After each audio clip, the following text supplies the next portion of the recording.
നമസ്കാരം. എൻ്റെ പേര് റിനാൻ നൗഷാദ്. എൻ്റെ വീട് ശൂരനാട്, കൊല്ലം ജില്ലയിൽ നിന്നാണ് ഞാൻ വരുന്നത്. കഴിഞ്ഞ ദിവസം സാറ് പറഞ്ഞ പോലെ ഒരു നിയമവിരുദ്ധമായിട്ട് എന്നെ ഒരു വണ്ടി ഓടിച്ചതിൻ്റെ പേരിലാണ് ഞാൻ ഇന്നിവിടെ നിൽക്കുന്നത്. എനിക്ക് പറയാനുള്ളത്, നിങ്ങളെ എല്ലാവരെ പോലെ തന്നെ ലേണേഴ്സും ടെസ്റ്റും എല്ലാം കഴിഞ്ഞാണ് ഞാനും ലൈസൻസ് എടുത്തത്. അന്ന് ഞാൻ ഇതിനെക്കുറിച്ചുള്ളൊരു വലിയൊരു ഇത് കൊടുത്തില്ല. മറ്റുള്ളവരുടെ ബുദ്ധിമുട്ട്, നമ്മൾ റോഡിൽ കാണിക്കുന്ന ഓരോ അഭ്യാസങ്ങൾ, പ്രകടനം കാരണം മറ്റുള്ളവർക്കൊരു ബുദ്ധിമുട്ട് ഒന്നാമത് എന്താണെന്ന് നമ്മൾ ചിന്തിച്ചിട്ടില്ല. അതുപോലെ തന്നെ അതുപോലൊരു സാഹചര്യം വന്നിട്ടില്ല നമുക്കത് മനസ്സിലാക്കാനുള്ളത്. അങ്ങനെ ഞങ്ങൾ കാണിച്ച തെറ്റ്, ഞങ്ങളൊരു റീൽസ് എടുക്കാൻ വേണ്ടി നിന്നെയാണ് ഡോറിനകത്ത്.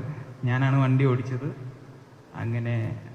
അതങ്ങനെ ഒരു കല്യാണം കഴിഞ്ഞിട്ട് വരുന്ന വഴിയിലായതുകൊണ്ട് അതിൻ്റെ ഒരു മേളത്തിൽ കയറി നിന്നതാണ്. എൻ്റെ ഫ്രണ്ട്സും ഞാനും എല്ലാവരോടെയാണ് നിന്നത്.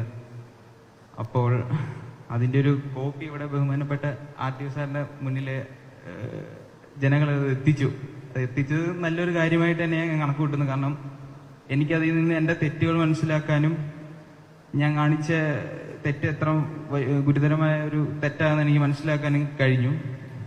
അപ്പം എനിക്ക് നിങ്ങളോടൊക്കെ പറയാനുള്ളത്, ഞാൻ ബഹുമാനപ്പെട്ട RTO സാറായ മനോജ് സാർ എനിക്ക് എന്നോട് പറഞ്ഞത്, 7 ദിവസം നിങ്ങൾക്ക് ഇന്നതുപോലെ 4 ദിവസം ഗാന്ധി ഭവനിലും 4 ദിവസം ആലപ്പുഴ മെഡിക്കൽ കോളേജിലുമായിട്ട് സേവനം ചെയ്യണമെന്ന്.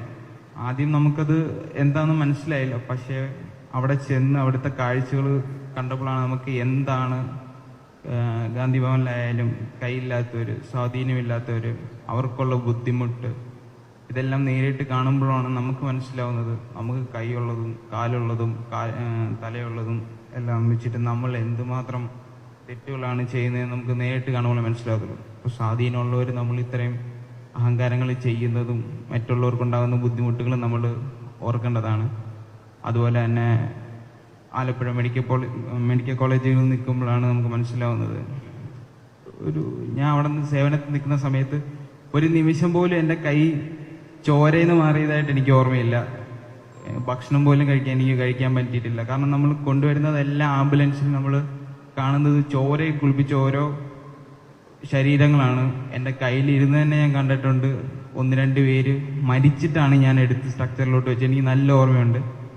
അപ്പം അതൊക്കെ അപ്പോഴാണ് എനിക്ക് മനസ്സിലാവുന്നത്, നമ്മൾ കാണിക്കുന്ന തെറ്റ് കാരണം മറ്റൊരാൾക്കുണ്ടാവുന്ന ബുദ്ധിമുട്ട്, ഇല്ലെങ്കിൽ അവിടുന്ന് ഞാനൊരു റാഷ് ഡ്രൈവിങ് ചെയ്യുമ്പോഴത്തേക്ക് അവിടുന്ന് എന്തെങ്കിലും ഒരു തട്ടോ മുട്ടോ ഇല്ലെങ്കിൽ ഫ്രണ്ടിൽ പോകുന്ന ഒരു സ്കൂട്ടറിനൊരു തട്ട് കിട്ടിയാൽ മതി, പുള്ളി താഴെ ഹെൽമെറ്റ് വെച്ചിട്ടുണ്ടെങ്കിൽ ഹെൽമെറ്റ് പൊട്ടിപ്പോയി കയറാനുള്ള സാധ്യത ഉണ്ടല്ലോ. അപ്പം അത് ഞാൻ മനസ്സിലാക്കുന്നു, എൻ്റെ തെറ്റെന്താന്ന് ഞാൻ പൂർണ്ണമായിട്ടും മനസ്സിലാക്കുന്നു. അപ്പം നിങ്ങളോടൊക്കെ പറയാനുള്ളതെന്ന് പറഞ്ഞ് ലേണേഴ്സും ലൈസൻസൊക്കെ കിട്ടി കഴിയുമ്പോഴത്തേക്ക് നമുക്ക് വണ്ടി എടുത്തുകൊണ്ട് റോഡിലോട്ട് അങ്ങനെയുള്ള